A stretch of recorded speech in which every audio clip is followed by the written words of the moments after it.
Everybody, this is Stacey Knibloe, your Gale trainer for South Carolina. Glad you can be with me this afternoon for our effective management of Gale resources, referring, of course, specifically to your Discus resources that come to you from us at Gale.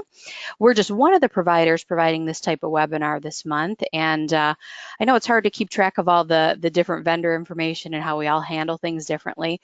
So when we're done today, I'm going to be wrapping up with how you can get in touch with us when you've got questions about this, should this come up later. So I apologize, I don't know why I have a note there about kids info bits today, but you can feel free to ask questions about that. Apologize, didn't notice that in my agenda. So we're going to be taking a look at Gale Admin, which is our behind the scenes tool for your Gale resources, and then how you can set up monthly reports for database usage. So those can come to you automatically. Oh, good. Oh, I'm glad it worked, Rebecca. Good news. Excellent. I'm glad you're here too, JJ. Thanks, everybody. So feel free to, again, use that questions to let me know if you want to look at something else aside from these tools. So I'll spend a little time in PowerPoint just kind of explaining each of them, but mostly we're going to spend our time actually in them. So I'll be live in Gale Admin and in our usage tool. So again, if you see something on the screen you'd like me to click on, just let me know. So up first, we're going to talk about Gale Admin. So this is, again, our behind the scenes tool for Gale resources. So it's nothing really you'd want to share with your users. This is strictly for library staff and probably even just one or two people on the library staff. And often it's a tool you kind of go into to do the thing you have to do, and then you don't have to think about it again for a long time. It's not something you would probably use every day, but it's good to know the power of it so that you can go in and make adjustments to your Gale resources to make them, a little more what you want them to be. So we're going to talk about access what it can do first. I'll get my bullets out of order here. So again, this is our administrative tool for our databases. You can change database preferences. We're going to talk about some of the more popular things you can do there. You can run usage reports. You can set up usage reports.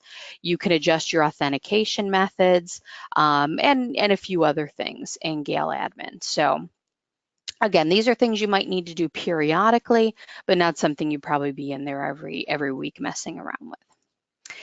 It is accessed through a specific URL and will always require a username and password. So that's different than your databases. The databases, have their own set of authentication, and usually once you're in, and you can keep, continue to use them. With Gale Admin, you have to enter in a username and a password every time you access it. So that is going to be unique to each library. You can contact our tech support for that information. Again, remember, I'm going to share information about how you can reach out to us. Our tech support will be able to provide that for you as well. And actually, I know we have Linda from the State Library on the line. Linda, if maybe if Discus has that information as well, maybe you can let me know in the questions. I can give that to folks too, but you can of course feel free to reach out to Gale and get that information from us. Tech support will be able to hand it right over when you call them, or I'm going to give you their email address too if you'd rather get in touch that way.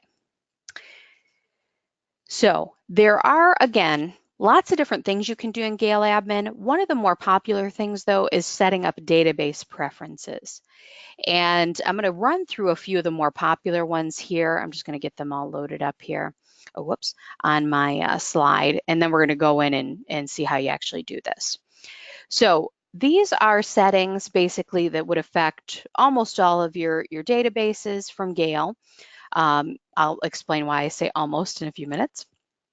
But they are things like the default start page when you come into a database. We have kind of a predefined home page or start page when we deliver our databases, but some libraries choose to change that. When you're in our products, especially the ones that you have at Discus from Gale, this next one may not be quite as popular for you all, but we have the option to limit results to full text only, just have that turned on all the time, or peer-reviewed publications. With your collections from Gale that you all have right now, you probably don't need either of those. One, the limit to full text, the resources you get from Gale, biography and context, kids info bits, opposing viewpoints and context, those are all pretty much full text anyway. You know, they may have a handful of cited sources between them. For peer-reviewed, you know, with your nursing and allied health collection, you may want to apply that there, but I don't know if you want it by default, if you want that turned on all the time. So those are something you might want to consider, but I think really for your collections, you probably wouldn't need it too much.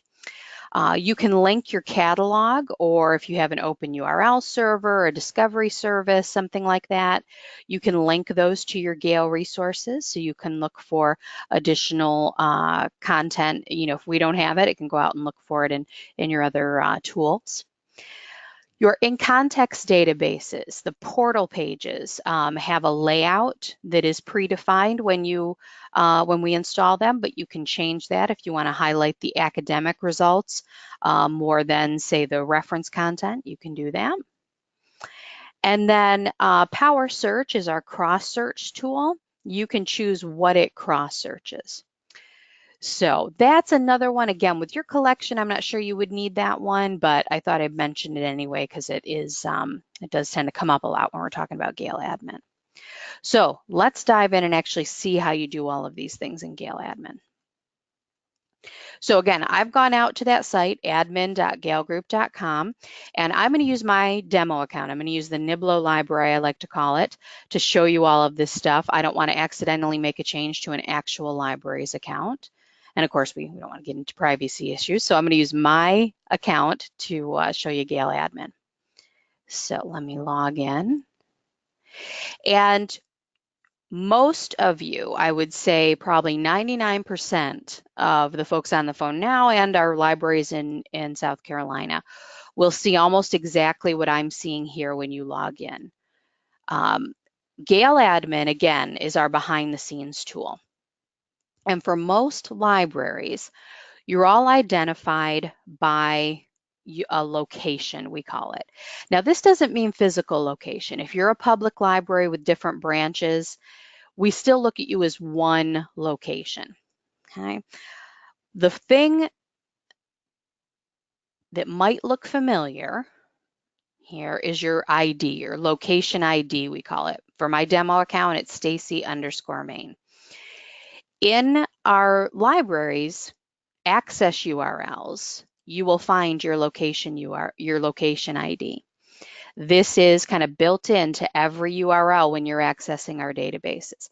It's how we track your usage. It's how we put your, you know, if you buy databases from us, that's how we give them to you and not someone else. It is the way we track your library in our system. And again, most libraries are identified by one location. Now, if someone at the state library were to log into Gale Admin, they may see a lot of locations here because they can kind of look at the libraries in South Carolina. So they're kind of a unique user of Gale Admin. The only other time you might see more than one library is if you've asked for that from Gale. We've had some libraries do that. Maybe, say, a college campus wants one location ID for their graduate library, one location ID for their undergrad, and so on. And then they can kind of, you know, administer to those separately if they like. But generally, most of our libraries are going to have one location. So even though I've only got one location, I still have to choose to work with it. And that's when I'm going to click the View Edit button. So you have to do that to get into really all the things you can do with your account. So everything we're going to do is off of our menu over here on the left. We call it the green screen.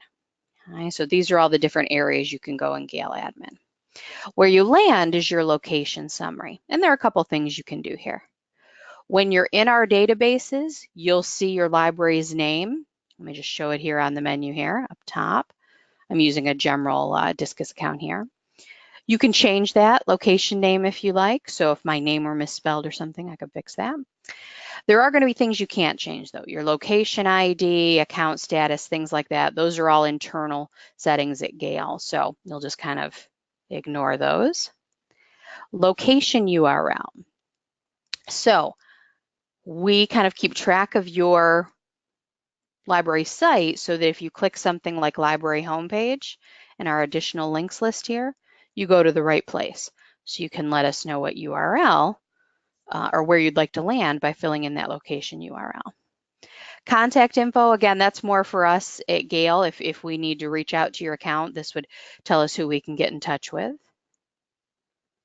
And then your address as well. Now, some of these might already be entered. You can update them if you need to, but just kind of some, if you think about a profile you have out on different websites, this would be your kind of account profile. So a couple things you can do here, but pretty standard screen here. There is a link to get you out to your databases if you want. You can do that from here.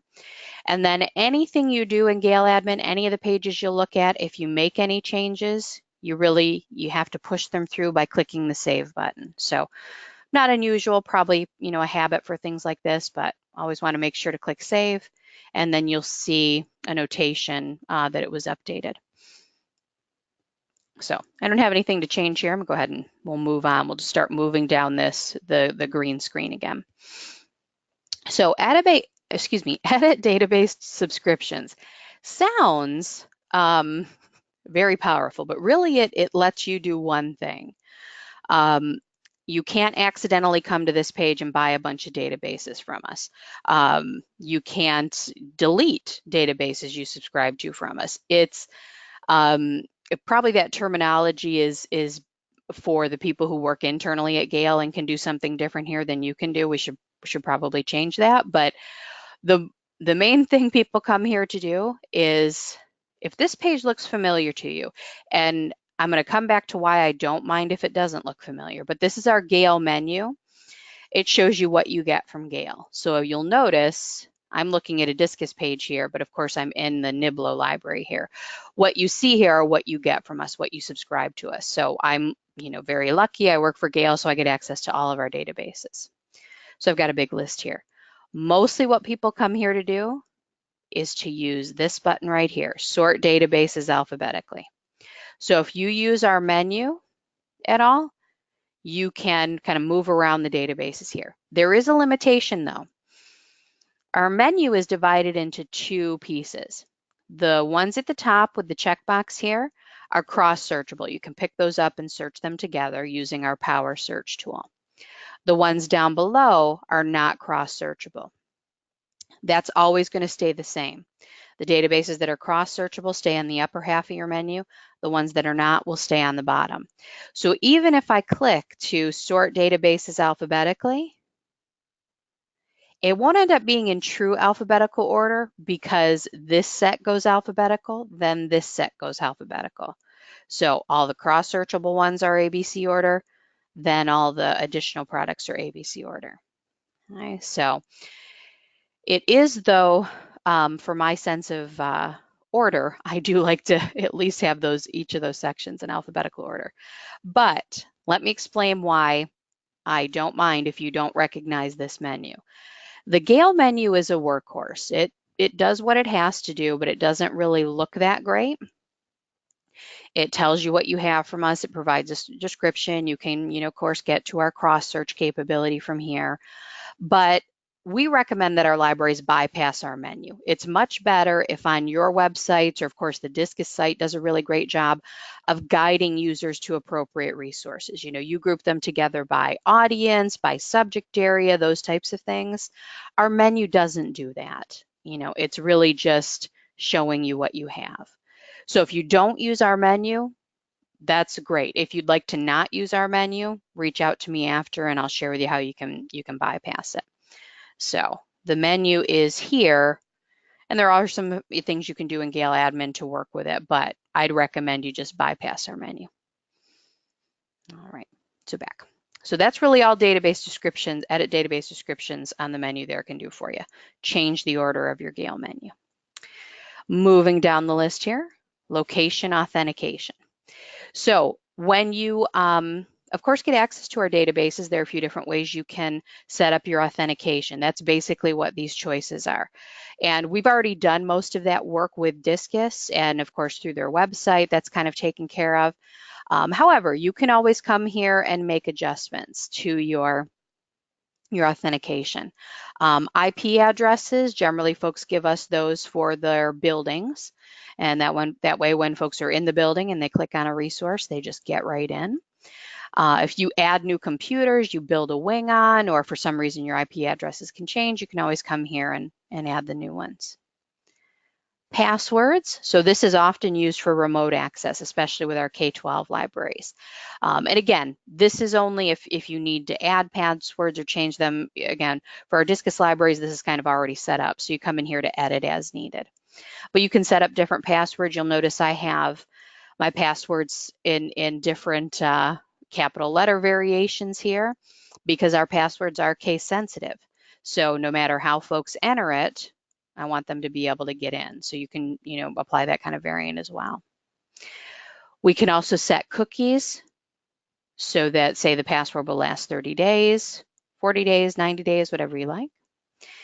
And then the last three, referring URL, shibboleth, and third party, don't get used very often, but they're there for our customers who need them. I think we kind of have 1% of our libraries that use this method as well, or any of these three methods. So they're there if you need them.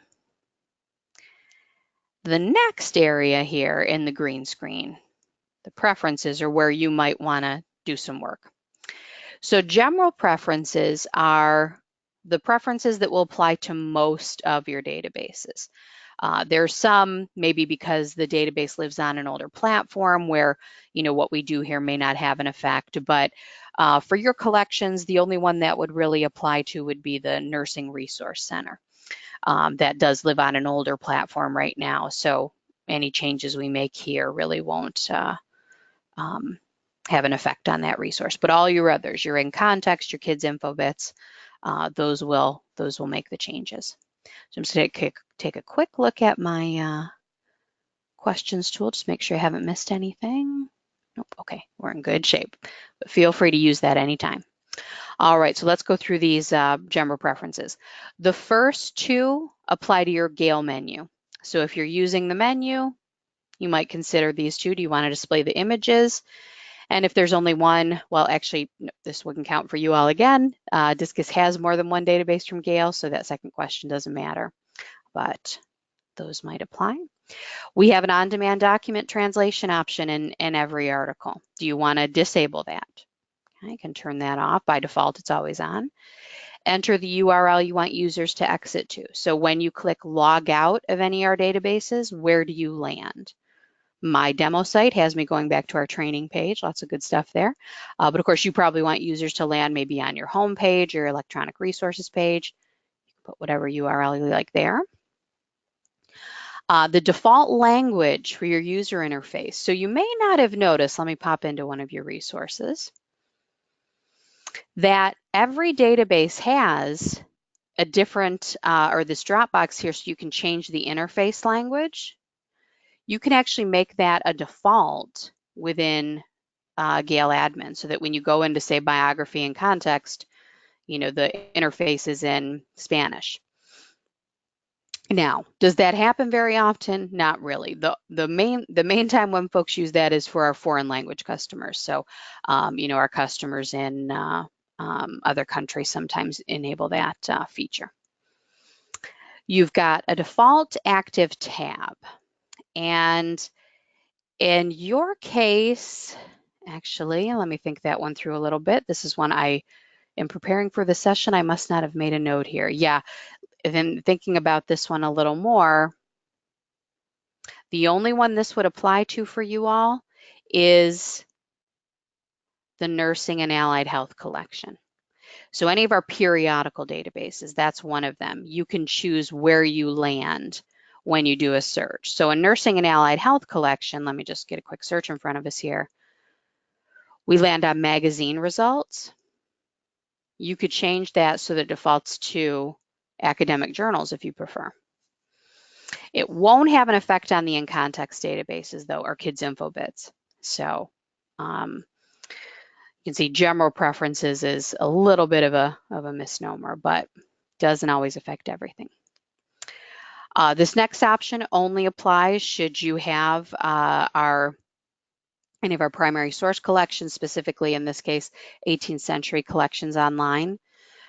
So we'll ignore it because that's not part of Discus, but should you be interested in this option and you've got Echo, let us know. Enable Google Scholar makes it so that your resources from Gale are searched on Google Scholar and found there, and then users can get into the databases. So you can turn that on and then label the link that Google Scholar displays when it finds something from Gale. Default start page. Now this is probably, and I think it was the number one on my slide, the first or the most popular database preference, the default start page. So you saw when I came, oh, sorry, wrong window there. Goodness, I need to go on the tab. You saw when I came in a nursing and allied health collection, I landed here. This is our basic search, or our home page, we call it. If I go into biography and context, I land on the home page of biography and context. We have other search paths though. We have advanced search, we have, depending on which database you're in, a subject guide search. That's what this is asking. Where do you want to land when you come into the database? Now, I do recommend our home pages. We choose them kind of based on what the database is and who the audience is.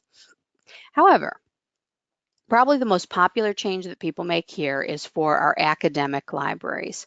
They often choose to default to advanced search so that when you come into the resource, you kind of have all search paths and limits available to you. So it is the most precise way to do a search if you need to. It does give you all of the options. So you kind of see everything, every limit, every search field that's available. And for, folks in academic institutions who are maybe, very comfortable doing more advanced searches, it can be a good fit. For most of our public and K-12 libraries, though, we do recommend the home page. That allows you to, of course, browse around a bit, use the easy or basic search, and you can always get, within one click to advanced search when you need it. So, but that's a pretty popular database preference, as is the next one. But again, this is one, considering your collection from Discus and what you have from Gale, may or may not, be that important. I have it turned on in my databases. I don't work in the library, so if our databases don't have what I'm looking for, I've, got to go hunting for it at one of my libraries and see if I can find it where, I'd rather find full text content. So I just leave it on all the time. But basically what would happen is in each of your databases, and again, I'm using a general Discus count here, so you would see just by default that limit to full text documents is turned on. Okay. Same thing for the next one, peer-reviewed or referee publications is always turned on. So that's fairly limiting. We don't find a lot of our libraries use it, but it's there if you need it. Now, this next question, citation style, you can ignore. This is a holdover from an old interface. It will probably get removed from Gale admin in its next update, but there is no more choice about citation style anymore. It's kind of, you can choose text or icon. It's unfortunately not going to matter. So that will go away in a future update to Gale admin, so you don't even see the question, but that's kind of ignore feature. Proxy type. So if your library uses a proxy server, you can have that built in. Let me just go get an entry in front of us here. I'm going to go ahead and just get into a bio here quickly. So you probably have noticed, sorry folks, I can't scroll down, there we go. The bottom of every article in a Gale resource has a source citation, and we always include the access URL for this article, or whatever it may be. It could be a video, it could be a newspaper article, it could be a book entry. We're always going to have that URL.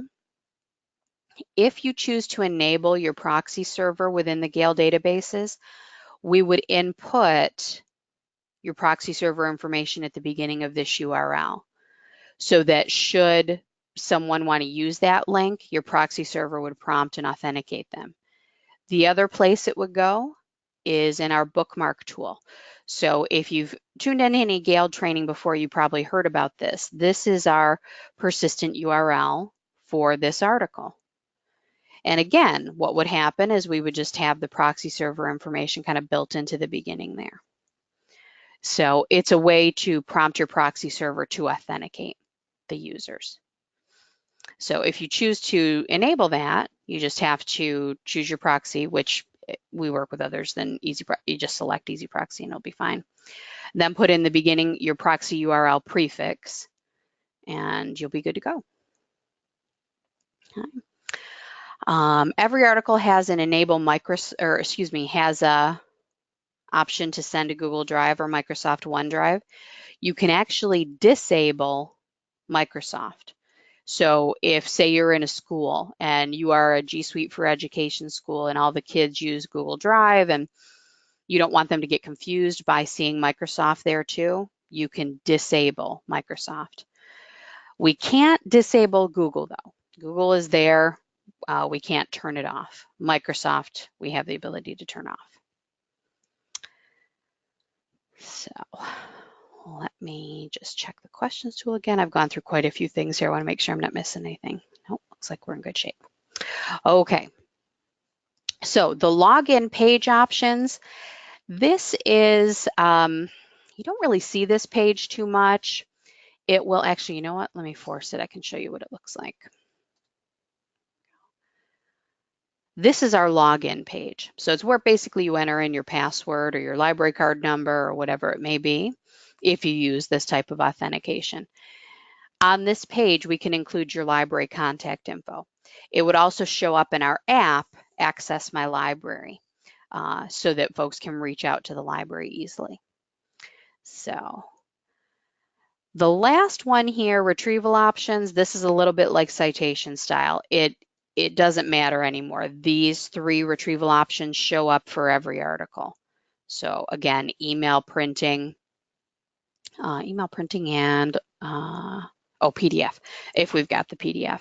Those will show up regardless. Again, this is a holdover from some previous interfaces. You could kind of turn on and off the different retrieval options, but they're standard now. So again, it's just another one of those ones you can ignore that will go away in the next update to Gale Admin. So these preferences generally are going to affect more than one database. The exception for us, as I mentioned before, would be the the default active tab. That will, for you all, only affect nursing and allied health collection, the periodical database. Now, if you make changes, of course, you want to click Save and move right on to your next step. I don't think I made any though, so we'll go ahead and move on. We also have product-specific preferences, and these will, of course, apply if you have those databases. So again, because I get access to everything at Gale, I'm going to see all of them here. The only one that would really apply for you all at Discus would be the In Context product suite. You have both biography in context and opposing viewpoints in context. And what this does is allow you to change a couple things in that product. So this select your market changes what content is emphasized on your topic pages. So let me actually get to a topic page. Just going to grab someone from our list here. And let's say Olivia Newton-John. Here we go. This is a portal page. These pages where we've pulled everything we've got for this person, or if you're in another database, this topic, whatever it may be, and we lay out the content by their content types. This is our default delivery where we have featured content, then biographies, images, video, and so on. You can change it to an academic or public or K-12 layout. And basically what changes is where we put, oh, we didn't have any for Olivia Newton-John. Let me grab someone else.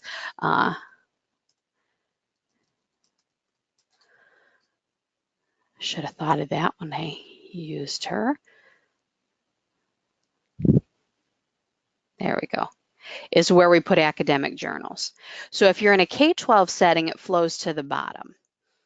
If you are in an academic setting and you choose that, it would actually go right up here into the upper left-hand corner. It would replace featured content and push that down.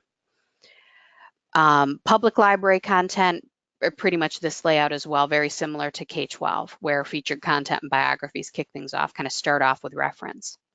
So you can adjust the settings for that if you like. The rest are some things that you see in the in-context databases. So the content levels, when you have results in front of you, let's go into all the biographies here. It shows you this content level indicator, intermediate, advanced, basic, and those are kind of guides to the research level of the article, the audience.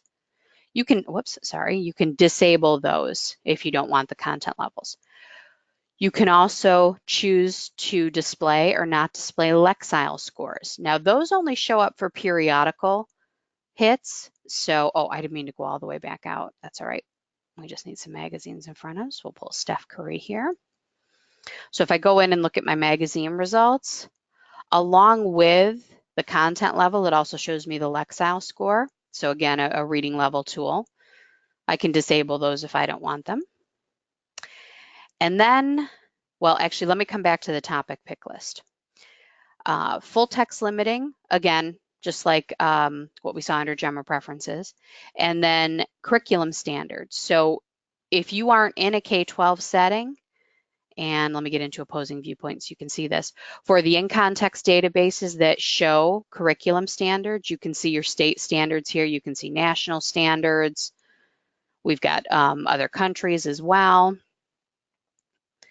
If you'd rather just disable this, we can turn off that button. Okay. So it doesn't apply to biography and context. We don't have the standards there, just for opposing viewpoints and context for you guys.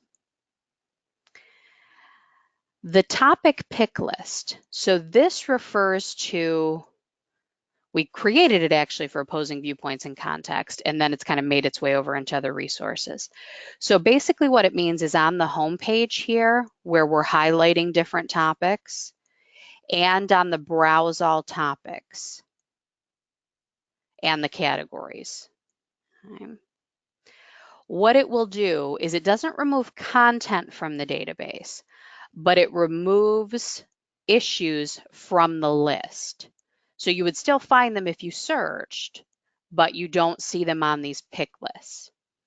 So it's got different levels. List A is kind of the, well, actually, let me work from the bottom up instead. So list D removes any topics that relate to sexual behavior, orientation, alcohol and drug abuse, and topics controversial to the country of China. So that's actually a special one we created initially for our customers in China, but now offer to everyone. Then excludes topics related, or list C, to sexual behavior and orientation, alcohol and drug abuse. Then just list B related to sexual behavior, and list A includes all. So you can see it kind of goes from the most severe to the, well, not severe at all. It includes everything.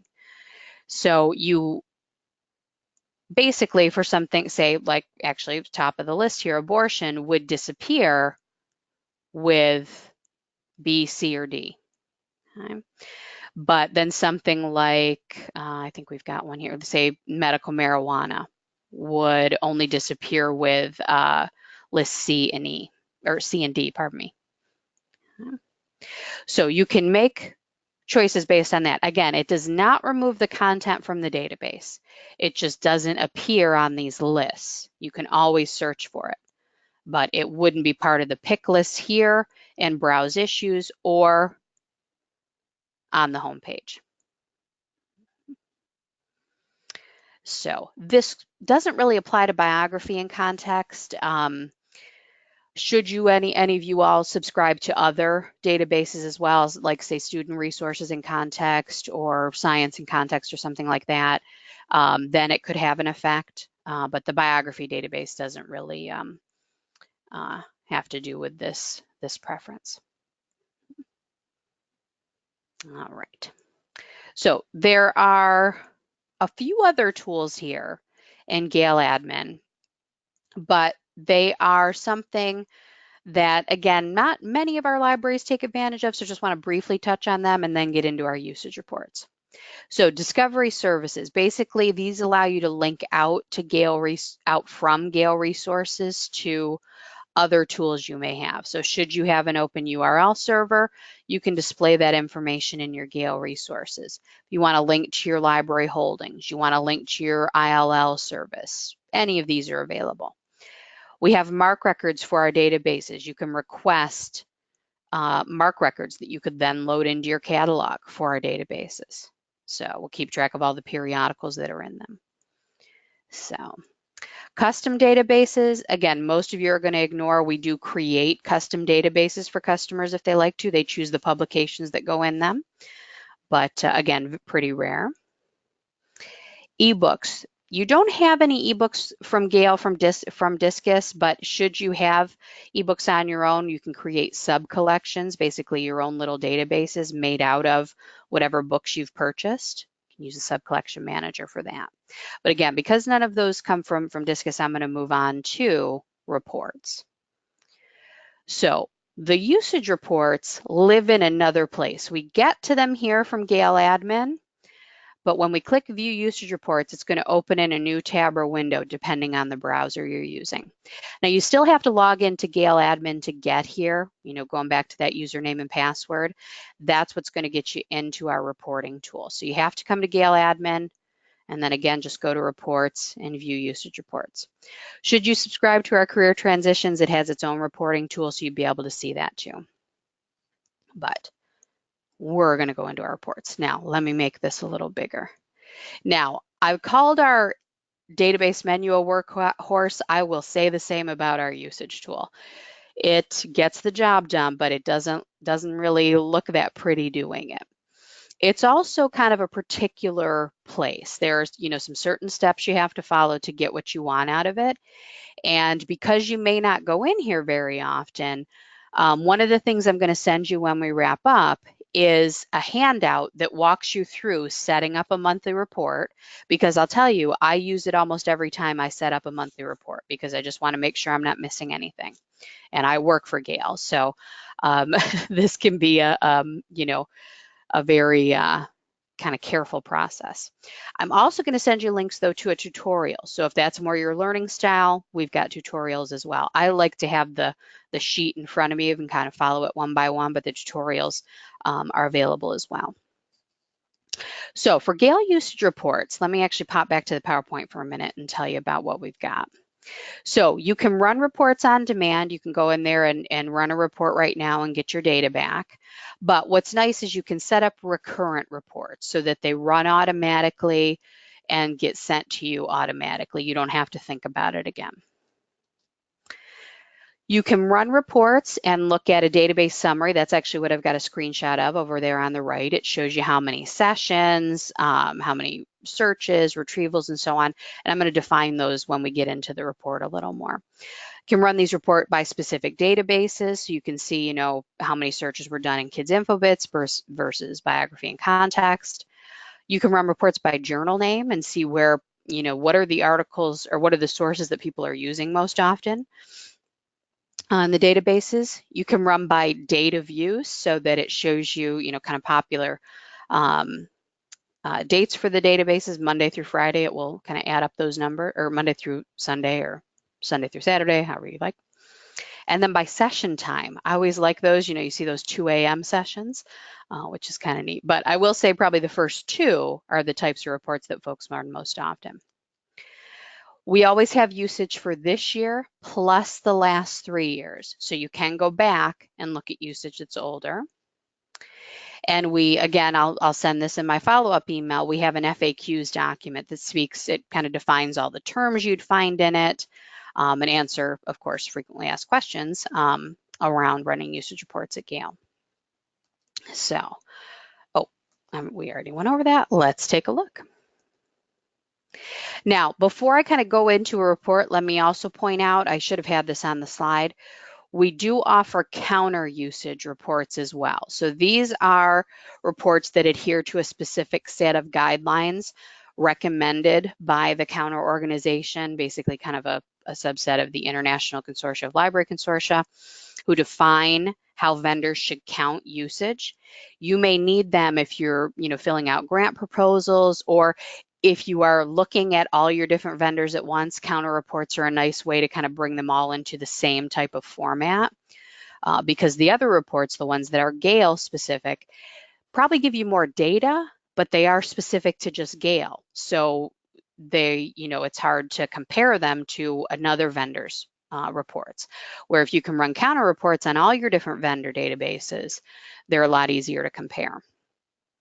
So we are going to look, though, at the Gale reports. Show you those. Now, again, we're in a place where I have that kind of reference to locations again. Again, for most of our libraries, you can run location detail, or you can run the reports up here. They're going to look exactly the same because you have one location. So for our folks at the state library, they may do more location detail reporting so they can see many locations at once.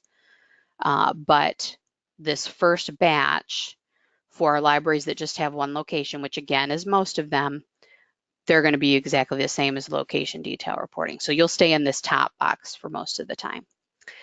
We do have our legend over here on the right, so you know what the icons are for. We've got some helpful links out here to get to the tutorials and different tools. I'm going to send you links to those directly so you can get them outside of the product as well.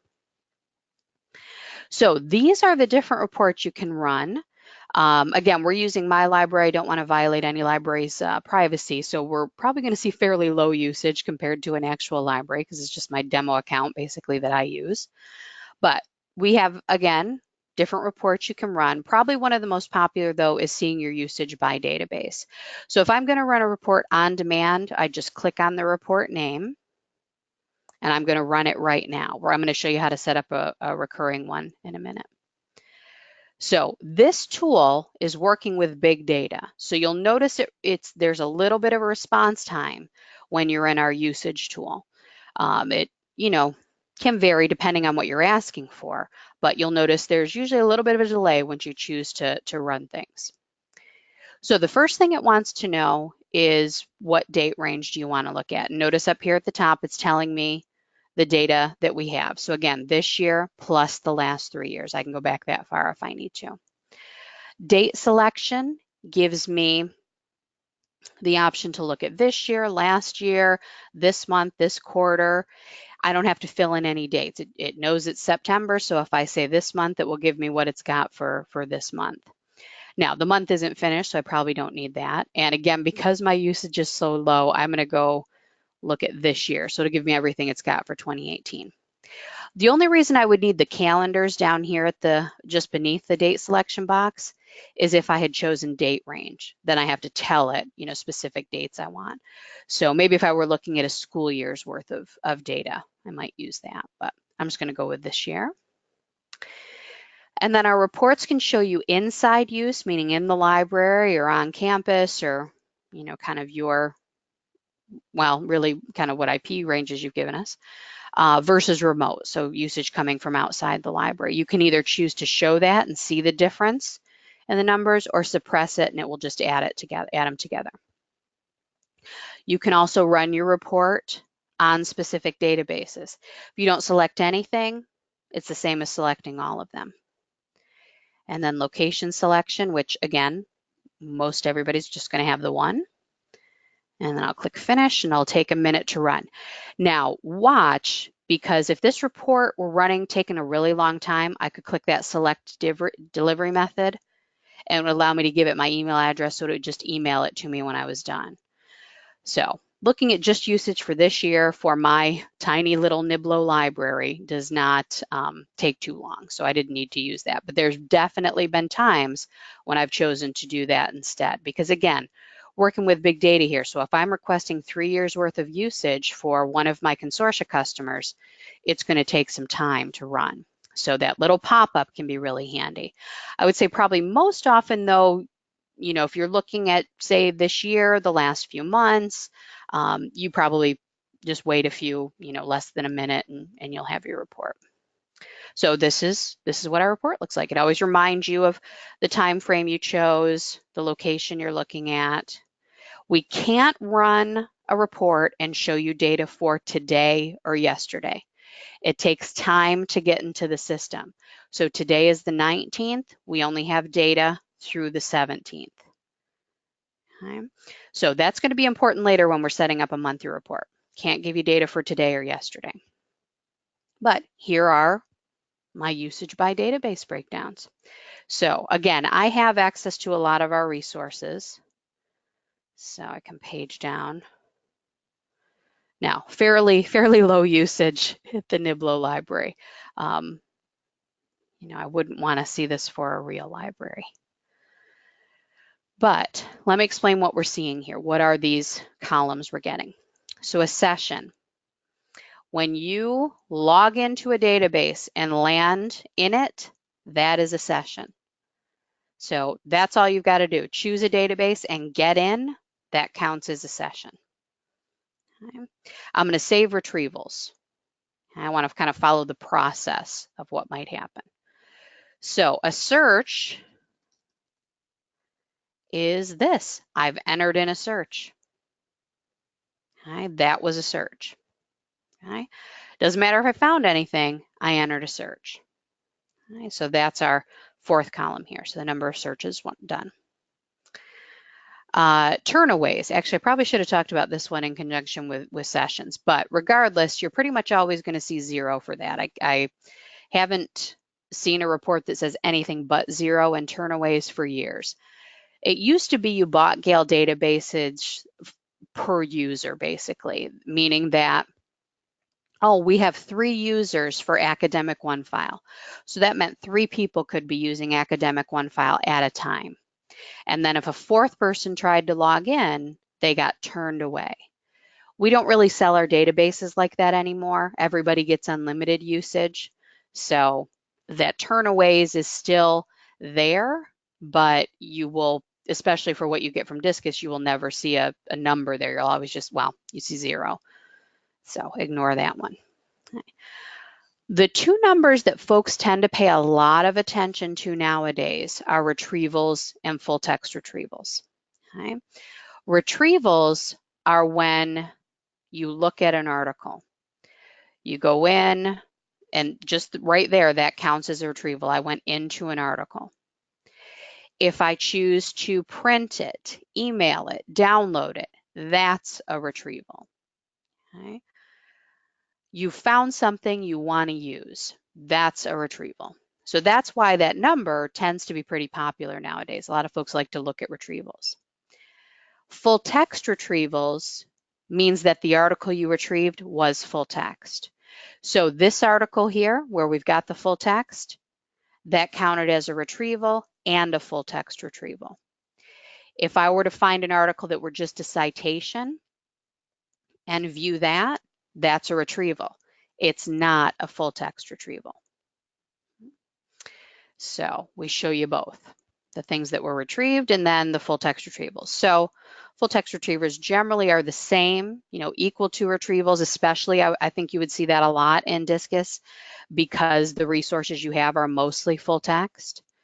So other times though, full text retrievals will be a little lower. So we can see that here with my business database. I have 15 retrievals and 12 of those were full text. So 3 of them were either just a citation, just an abstract, something like that. All right, so we've got that data for every database.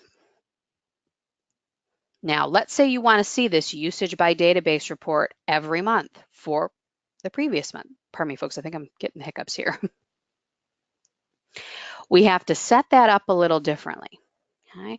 You certainly could come in every month and run a report on demand like I just did.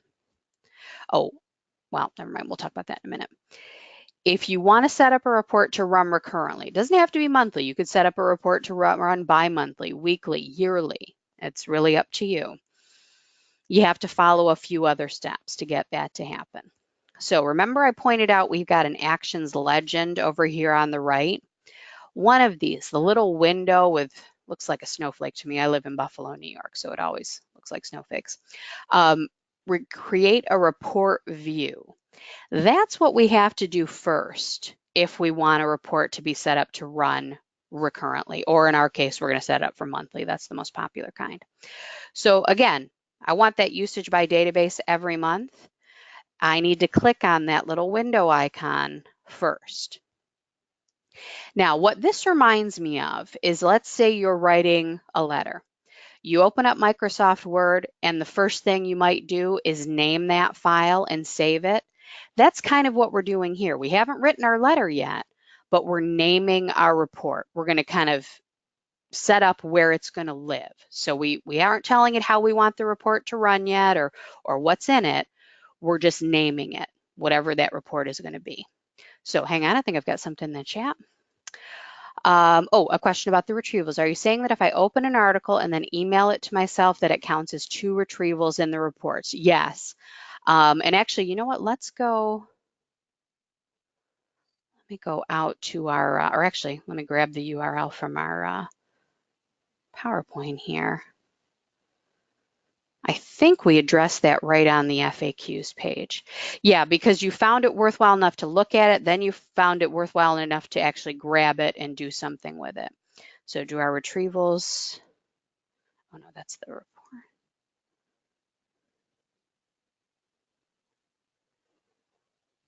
Oh, that's in the, oh gosh.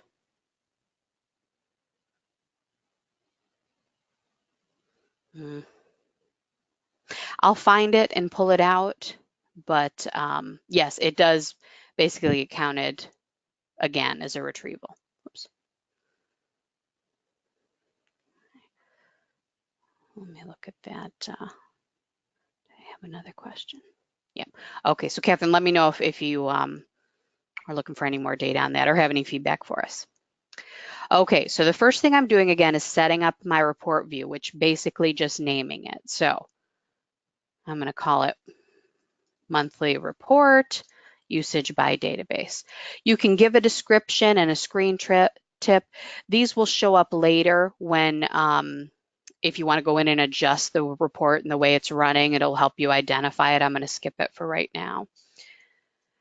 Now, when you are running this, it's going to ask you where you want, or the location of the report. You have to select My Folders. That means it kind of lives here inside the usage tool. You can't choose another location. It's got to go to My Folders. So again, this will be in the step-by-step instructions I'm going to send you. And that's really it. We've named it. We've told it where we want it to save. I'm going to finish. Now the report is not set up yet. Okay. All we've done, again, whoops, I've got too many windows open here. All we've done is named it and put it somewhere, but we haven't actually told it to start running. Where it's gone, let me use my little spotlight tool on here, is My Folders. Okay. So that's where we need to go to actually get it set up.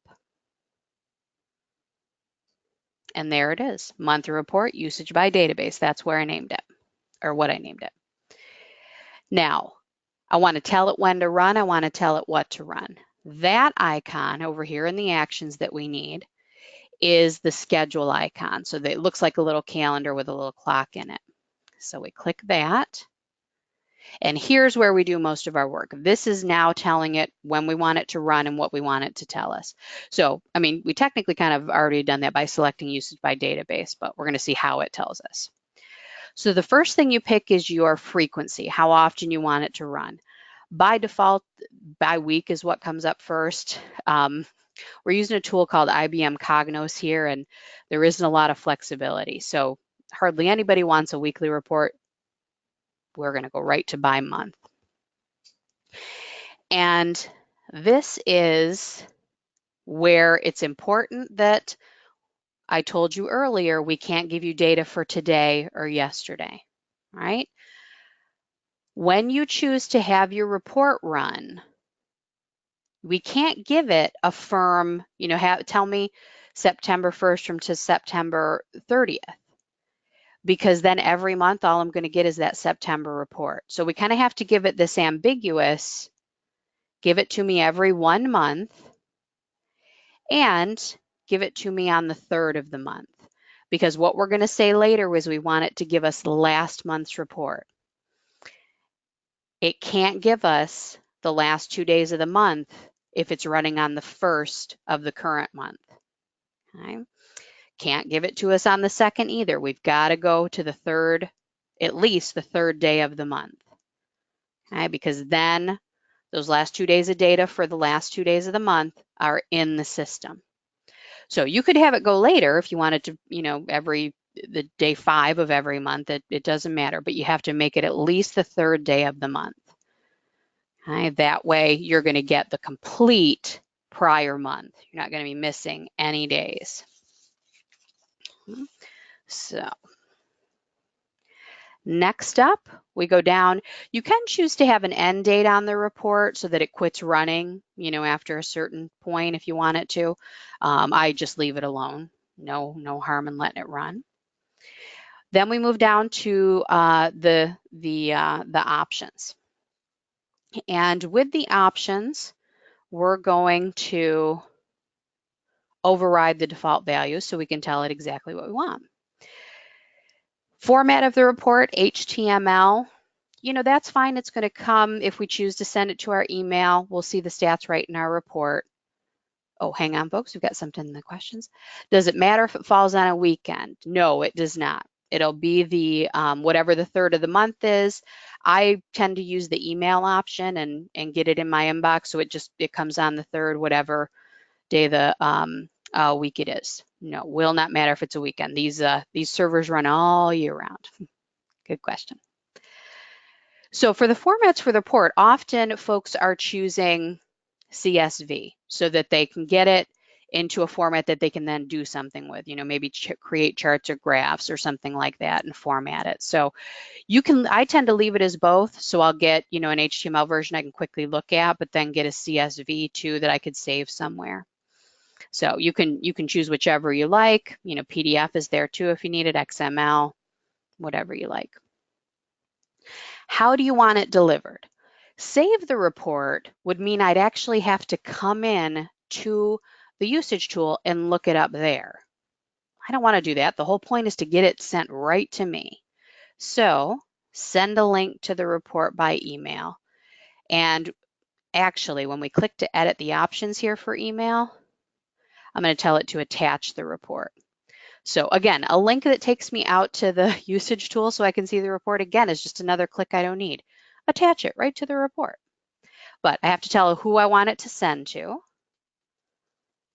Right? And you can actually have it go to more than one person, just separate with semicolons. You can CC someone.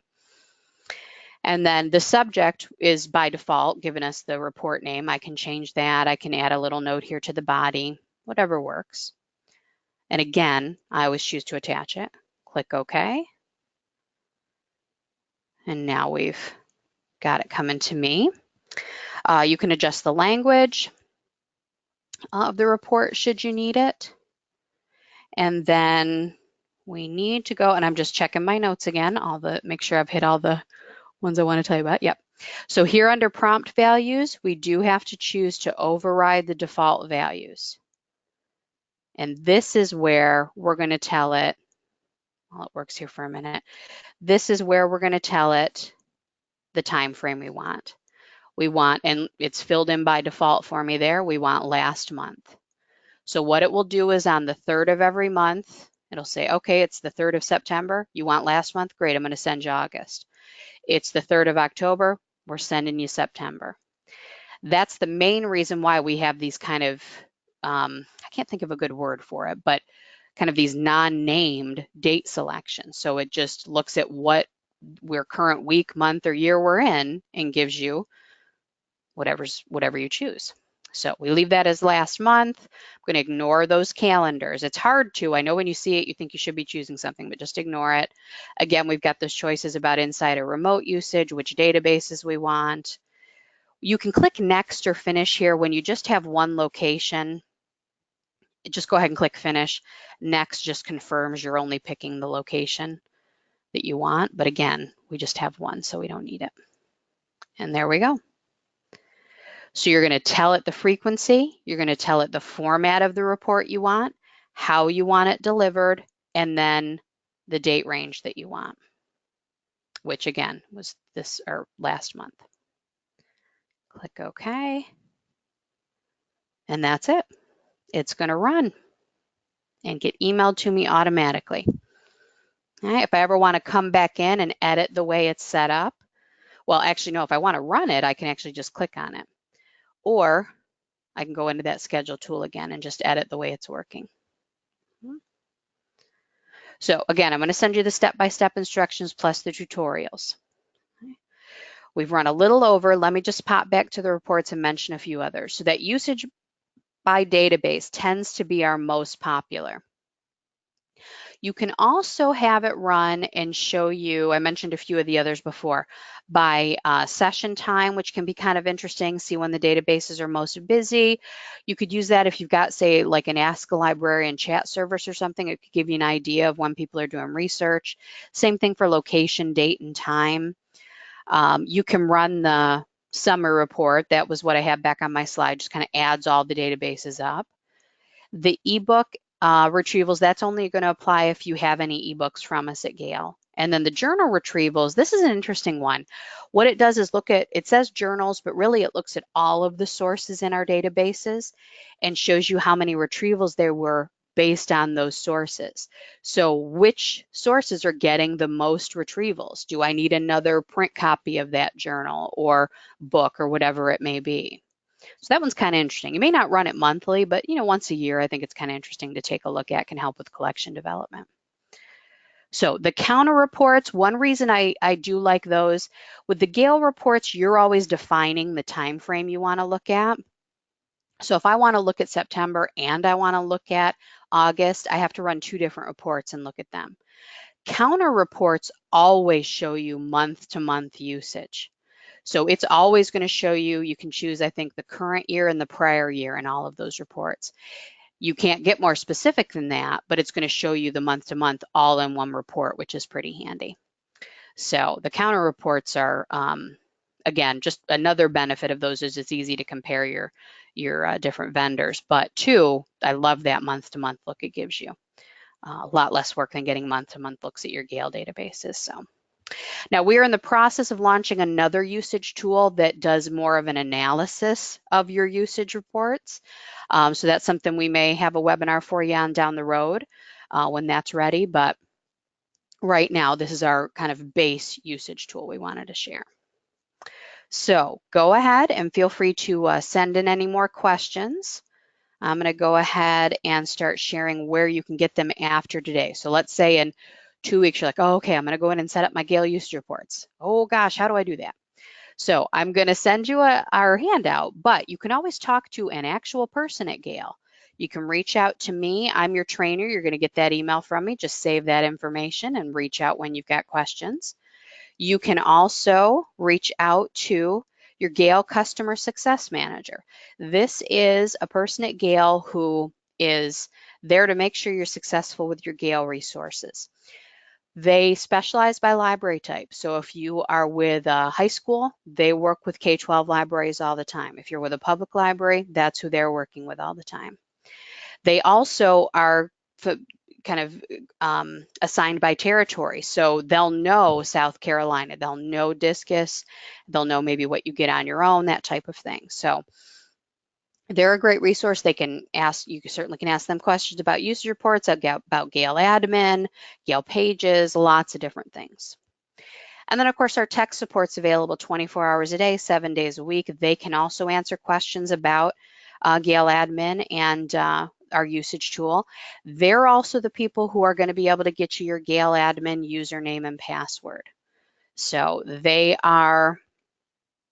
24 hours a day, 7 days a week. You can get them over email and over the phone any time of day. So do reach out when you've got questions. We want to hear from you. We want to know if you are struggling, if you're not struggling. We want to know how these resources are working for you. Feedback you have for us, any of that. So do reach out as needed.